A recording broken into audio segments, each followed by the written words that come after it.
जय बालाजी विव्स अलौकिक में आपका स्वागत है। आज हम जुपिटर का ट्रांजिट जो अप्रैल 22, 2023 से 2 मई 2024 में जो जुपिटर ट्रांजिट करेगा एरीज राशि में, दैट इज मेष राशि में, आज हम उसके बारे में बात करेंगे। जुपिटर जो हमारे लिए एक देवगुरु represents wealth, Jupiter represents our luck, हमारे भाग्य का कारक है। ये मेष जो मेष असेंडेंट के लोग हैं उन पे उसका क्या असर पड़ेगा इस ट्रांजिट का। ट्रांजिट क्या है? ट्रांजिट इज गोचर, मींस एक आपकी कुंडली होती है, उसमें जो प्लैनेट्स होते हैं those all are fixed planet. उनकी एक्टिवेशन कैसे होती है? Through transit.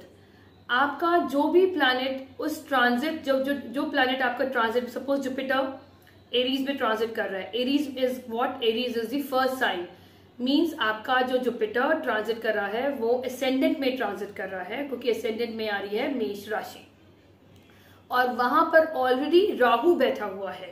तो दैट इज वाई इस ट्रांजिट को लेके कहीं ना कहीं लोगों के अंदर लिटिल बिट ऑफ क्योस है, लिटिल बिट ऑफ एंजाइटी है, बिकॉज ऑफ राहु और जुपिटर का transit that is there on their lagna of Aries ascendant और दूसरे असेंडेंट्स के लिए भी, क्योंकि यहाँ पर जो गुरु है, जो जुपिटर है, वो कहीं ना कहीं उसका जो एक एसेंस है, जो जुपिटर का जो एक जो इसकी प्योरिटी है, तो कहीं ना कहीं राहु की इन्फ्लुएंस की वजह से इसका जो प्रभाव है, इसके जो रिजल्ट्स हैं, उसमें कहीं ना कहीं हमें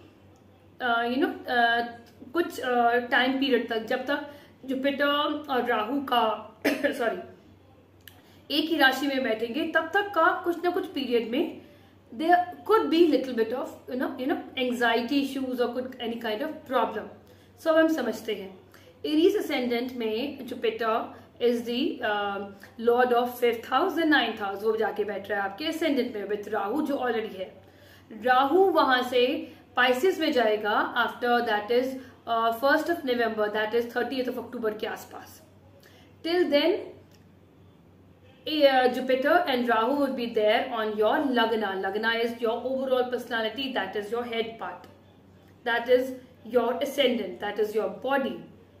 So Rahu is what? Rahu एक kind of illusion. Rahu का क्या है? Rahu is we associate Rahu with foreign land. कहीं ना कहीं जो foreign जो चीजों से हम association करते हैं, it's all about explosion. Rahu expand, क्योंकि Jupiter is expansion, Rahu is explosion. तो जुपिटर और राहु, जुपिटर और जो राहु है वो एरीज असेंडेंट में 11th लॉर्ड, मींस एक्वेरियस राशि का लॉर्ड है, it is there in the 1st house. और हमें ये नहीं भूलना चाहिए कि सैटर्न है आपके ऑलरेडी 11th हाउस में बैठा है, जो आपके लगन को देख रहा है। तो इट मींस जुपिटर का जो ये ट्रांजिट है वो पूरा एक साल सैटर्न के इन्फ्लुएंस में रहेगा और टिल नवंबर आपके राहु के इन्फ्लुएंस में रहेगा। जुपिटर यहाँ से एस्पेक्ट करेगा 5th and 9th house, means 5वां घर और 9वां घर और 7वां घर में इसकी डायरेक्ट एस्पेक्ट रहेगी। तो हमें क्या रिजल्ट देखते हैं? अगर आपका जुपिटर इस जीव कारक राहु, अगर इसमें क्या है, अगर as if they are on the lagna is you, तो कहीं ना कहीं आप what you will you see कि कहीं ना कहीं आप एकदम से you become very aware about your own self. आप अपने पर्सनालिटी को लेके, अपने फिजिकल बॉडी को लेके कहीं ना कहीं आप एक एंजाइटी में आ सकते हो, या मे बी यू एकदम से आप कॉन्शियस हो जाते हो कि ये मेरा लुक ठीक नहीं है, और यू वांट टू, अगर आपका you want to join gym और आप वो अभी तक आप नहीं कर पा रहे हो, तो देयर आर चांसेस आप कहीं ना कहीं अपनी बॉडी की फिजिकल फिटनेस पे आप, क्योंकि वो जो दोनों प्लैनेट है वो एक फायरी साइन में आ रहे हैं, Aries is a fiery sign, तो कहीं ना कहीं वो अपना जो उनका जो फायरी साइन के जो तत्व है वो है फायर, अग्नि। तो कहीं ना कहीं उनके अंदर प्रॉब्लम ये आ रही है कि उनके अंदर कहीं ना कहीं एक फायरनेस रहेगी, एक एग्रेशन सा रहेगा। तो just to curb that aggression, और वैसे भी आप फिजिकली अपने को कॉन्शियस होंगे अपनी इमेज को लेके, पर्सनालिटी को लेके, तो better this is right time if you looking forward to join a gym, क्योंकि राहु और Jupiter will actually motivate you कि आपको अपना सेल्फ डेवलपमेंट के बारे में, सेल्फ ट्रांसफॉर्मेशन के बारे में यू बिकम एकदम से आप अवेयर हो जाओगे। और अगर आपका राहु डोमेन है, Rahu is all about media, it's all about cinema, it's all about artificial intelligence या IT इंडस्ट्री, मीडिया इंडस्ट्री, तो यहाँ कहीं ना कहीं आप अपने करियर में you will see there is lot that you will come across lot of opportunities. आपको बहुत सारे अच्छे अवसर मिल रहे हैं लाइफ में, और कहीं ना कहीं आप, क्योंकि जो जुपिटर है वो आपका आपके पूर्व पुण्य भाव, आपके विजडम को देख रहा है और आपके भाग्य भाव को देख रहा है। तो भाई Jupiter is in that condition, तो वो उन भावों को एक्टिवेट करेगा। और अगर ट्रांजिट में जहाँ प्लैनेट बैठे हैं आपके उन भावों में, जैसे फर्स्ट हाउस में, 5th, 7th और 9th हाउस में, तो वो प्लैनेट एक्टिवेट हो जाएंगे। तो ट्रांजिट उन प्लैनेट को एक्टिवेट करता है जिसका हमें रिजल्ट आता है, ठीक है। क्योंकि यहाँ पर हम as a overall generally we are discussing about Aries ascendant. अगर आपके मतलब 5th, 9th, 7th के फर्स्ट हाउस में अगर आपका वीनस हो, वीनस यहाँ पर 2nd और 7th हाउस को रूल करता है, तो कहीं ना कहीं हो सकता है अगर आपका अगर आपको if you are thinking about getting married, तो कहीं ना कहीं आप शादी के आपके चांसेस बन सकते हैं। आपको कहीं ना कहीं आपको गेन्स हो सकते हैं, आपकी वेल्थ इंक्रीज होने के चांसेस होते हैं।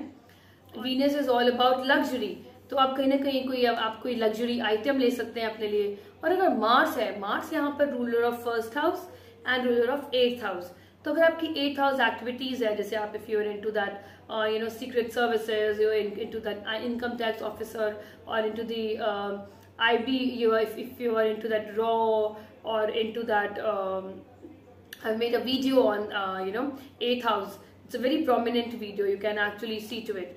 तो अगर आपका वो डोमेन है, तो वो डोमेन में अगर जुपिटर आएगा, तो जुपिटर कहीं ना कहीं आपको उस डोमेन में कहीं ना कहीं आपको बेटर अपॉर्चुनिटीज देगा, ठीक है।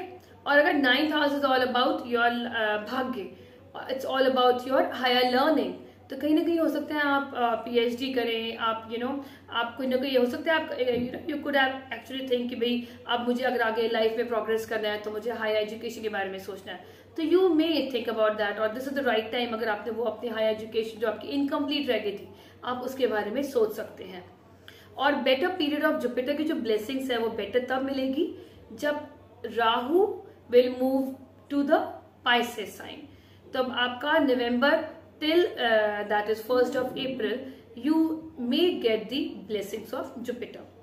और अगर वहां जुपिटर ही है, तो जुपिटर ऑब्वियसली अपना जो कारक तत्व है 5th house, house of wisdom, आपकी मतलब ब्रेन, और आपके पास you will storm with lot of good ideas, और आपके पास आपकी जो आइडियाज विल बी अप्रिशिएटेड। अगर सन है तो you may get fame in your work area और whatever field you are into it, कहीं ना कहीं आपको फेम, रिकग्निशन आपके काम को मिल सकता है।